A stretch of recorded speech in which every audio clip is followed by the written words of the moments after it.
بسم اللہ الرحمن الرحیم۔ السلام علیکم ورحمۃ اللہ وبرکاتہ۔ اردو جماعت پنجم کے سبق میں خوش آمدید۔ عزیز طلباء و طالبات، آج ہم سبق نمبر 4 کا لیکچر نمبر 3 پڑھنے جا رہے ہیں، جو کہ پاکستان کے رسم و رواج سے متعلق ہے۔ آئیے دیکھتے ہیں آج کے سبق کے ایسے لوز۔ ہمارا پہلا ایسے لو ہے متن کو فہم کے ساتھ پڑھ سکیں، متن پڑھ کر اس کے متعلق سوالات کے جوابات دے سکیں، متن سمجھ کر معنی اخذ کر سکیں اور غیر ضروری تفصیلات منہا کر سکیں، مختلف سماجی تقریبات میں اردو بولنے پر فخر محسوس کر سکیں۔ آج ہم ان ساری چیزوں کو پڑھیں گے اور ان کے بارے میں ہم جاننے کی کوشش کرتے ہیں۔ آغاز کرتے ہیں اپنے لیکچر کا۔ پیارے بچوں، یہ آپ کی کتاب کا سبق ہے۔ سب سے پہلے ہم ریڈنگ کرتے ہیں۔ ہمارے رسم و رواج ہماری تہذیب کے ضامن ہوتے ہیں۔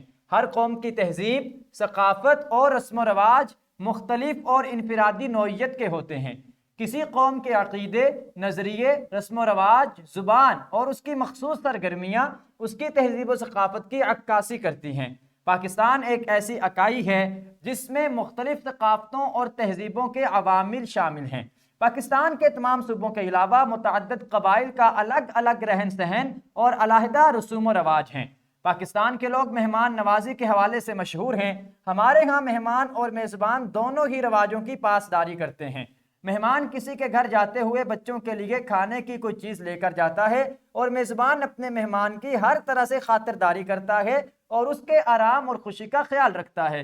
ہمارے ملک کے تقریباً تمام علاقوں میں خوشی کے موقع پر شیرینی تقسیم کی جاتی ہے۔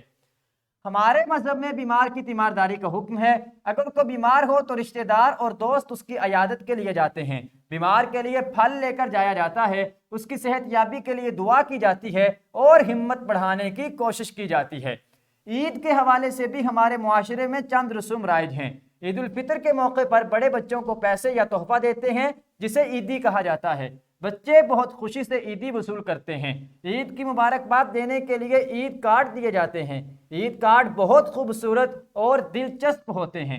کارڈ دینے والا اس کے ذریعے اپنی دوستی یا محبت کا اظہار کرتا ہے، جو باہمی بھائی چارے اور محبت کو فروغ دیتا ہے۔ عید الفطر کے موقع پر نماز عید کے بعد میٹھے پکوان کھائے جاتے ہیں۔ رشتہ داروں یا ہمسایوں کے گھر میٹھا بھیجنے کی روایت بہت خوبصورت ہے۔ بقرہ عید پر پہلے دن قربانی کی جاتی ہے اور قربانی کا گوشت سنت کے مطابق تقسیم کیا جاتا ہے۔ عید کے دوسرے دن دوست یا رشتہ دار اکٹھے ہو کر لذیذ پکوان تیار کرتے ہیں۔ اس طرح اپنی اپنی مصروف زندگیوں سے نکل کر ایک ساتھ اچھا وقت گزارنے کا موقع ملتا ہے۔ جی تو بچوں، یہاں باکس میں ایک سوال ہے کہ مسلمان کون کون سے تہوار مناتے ہیں، تو آپ نے اس سوال کا جواب دینا ہے کہ وہ کون کون سے تہوار ہیں، جیسے عید الفطر ہے، عید الاضحیٰ ہے اور اس طرح کے چند تہوار بھی آپ نے بتانے ہیں۔ جی تو پیارے بچوں، اب ہم اگلا پیرا ریڈنگ کرتے ہیں کہ ہمارے ملک میں مختلف تہواروں پر دیگیں پکا کر محلے اور بازاروں میں بانٹی جاتی ہیں۔ جشن آزادی کے موقع پر لوگ گھر اور بازاروں کو سجاتے ہیں۔ بچے جھنڈیوں سے اپنا گھر سجاتے ہیں اور اپنی بائیسیکل پر جھنڈیاں لگا کر بازار کا چکر لگاتے ہیں۔ لوگ اپنی گاڑیاں بھی قومی پرچم یا جھنڈیوں سے سجاتے ہیں۔ جشن بہارا منانے کا رواج پنجاب کے بڑے شہروں میں پایا جاتا ہے۔ بچے 14 اگست کی مناسبت سے تیار کیے گئے خاص لباس پہنتے ہیں اور اپنے چہرے پر سبز اور سفید رنگ سے قومی پرچم بناتے ہیں۔ حتیٰ کہ پہاڑوں، جنگلوں، صحراؤں اور ویرانوں میں عارضی طور پر مقیم خانہ بدوش بھی اپنے خیموں پر قومی پرچم لہراتے ہیں۔ وطن سے محبت کے اظہار کے لیے مختلف رسوم و رواج کا سہارا لیا جاتا ہے۔ ہمارے دیہات ہماری تہذیب اور رسوم و رواج کے نمائندہ ہیں۔ گندم کی کٹائی کے موقع پر تمام علاقوں میں خوبصورت رسوم ادا کی جاتی ہیں۔ ان رسوم کو مانگے، منگالی، بنگار اور حشر وغیرہ کہتے ہیں۔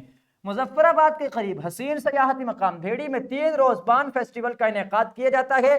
اس تہوار میں علاقائی ثقافت کو اجاگر کیا جاتا ہے۔ نشانہ بازی اور گھڑ سواری سمیت کشمیر کے دیگر علاقائی کھیلوں کے مقابلوں کا بھی انعقاد کیا جاتا ہے۔ باغ کا ثقافتی میلہ اپریل کے مہینے میں منایا جاتا ہے۔ اس میل میں رنگا رنگ تقریبات کا انعقاد کیا جاتا ہے۔ کھیلوں کے مقابلے منعقد کروائے جاتے ہیں۔ اس میلے میں مقامی کشمیریوں کے ساتھ ساتھ پاکستان کے دیگر علاقوں کے افراد خوشی سے شرکت کرتے ہیں۔ جی تو پیارے بچوں، ہم نے اس پیراگراف کو پڑھا اور ہم نے اس کی ریڈنگ کی۔ اب یہاں آپ کے سامنے کچھ سوالات ہیں۔ آپ نے ان سوالات کے زبانی جوابات دینے ہیں جو کہ آپ کے سبق سے متعلق ہیں۔ جی تو پیارے بچوں، اسی طرح مشق میں مزید سوالات ہیں۔ سبق کے مطابق آپ نے ان کے جوابات بھی دینے کی کوشش کرنی ہے۔ یہاں پھر MCQs ہیں جن میں 4 آپشن دیے گئے ہیں اور ان میں سے آپ نے ایک درست جواب کا انتخاب کرنا ہے اور اس کے دائرے کو رنگ سے بھرنا ہے۔ جی تو پیارے بچوں اسی طرح خالی جگہ کے سوالات ہیں جو آپ سبق کی مدد سے حل کریں گے۔ پیارے بچوں یہاں پہ ایک سرگرمی ہے آپ کے لیے کہ آپ نے اس اقتباس کو پڑھنا ہے اور پڑھ کے اچھے تلفظ کے ساتھ، درست تلفظ کے ساتھ روانی سے پڑھنا ہے اور پھر آخر میں دیے گئے سوالات کے جوابات بھی دینے ہیں۔ تو ابھی ویڈیو کو سٹاپ کریں، اس پیراگراف کو پڑھیں اور ان سوالوں کے جوابات تحریر کریں۔ جی تو پیارے بچوں یقیناً آپ نے اس اقتباس کو پڑھ کر اس کے سوالوں کے جواب دیے ہوں گے اور آپ نے اپنے تلفظ کو، اپنی روانی کو بھی درست کیا ہوگا۔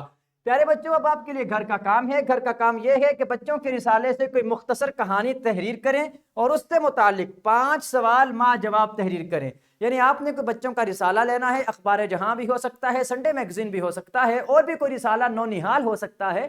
آپ نے اس میں سے کوئی مختصر کہانی لکھنی ہے اور اس کے بعد اس کہانی میں سے 5 سوال بنانے ہیں اور پھر ان 5 سوالوں کے جواب بھی تحریر کرنے ہیں اور اپنے والدین کو دکھا کر پھر ان کی اصلاح کے ذریعے سے مزید بہتر بنا کے اساتذہ کرام کو دکھانا ہے اور ان سے شاباشی بھی وصول کرنی ہے۔